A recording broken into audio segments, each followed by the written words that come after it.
full integration and authenticity. When we had a client, believe it or not, chose to walk away from game day credit card, and so it was available.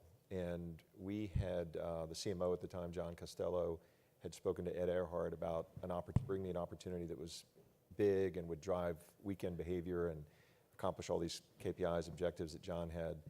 And so it was one of the first things Ed gave me to work on when I got there, was to go meet with the producer. And that's really where it started. It started with meeting with our senior coordinating producer, Mark Gross, asking him what would make the show better. And believe it or not, back in the day when we did this in 2002, they didn't have a demo field. They didn't have a Jumbotron every show.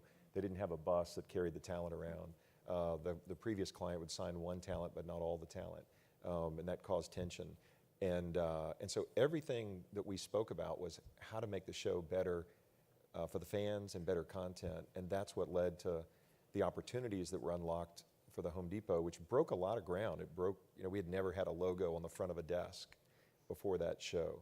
We had never had a brand connector, ESPN College Gameday, built by. Now you see served by, fueled by, delivered by. Who was the pushback on that? Because I'm certain that didn't sail through. Well, whenever you're dealing with a big media company, and I was new there, there's a certain gravity that exists that pulls things into the way it was done before. And so I was sort of amazed at the answer of why we couldn't do something creative or innovative was sometimes, well, we just don't do it that way. We've never done it that way.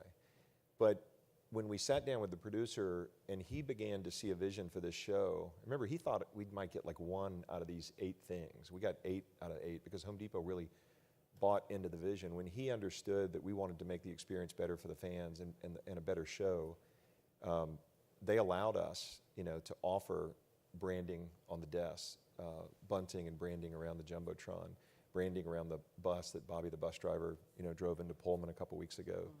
It's a great revelry. Home Depot gets a lot of credit because they embraced the vision of what was offered and then leaned into it full bore.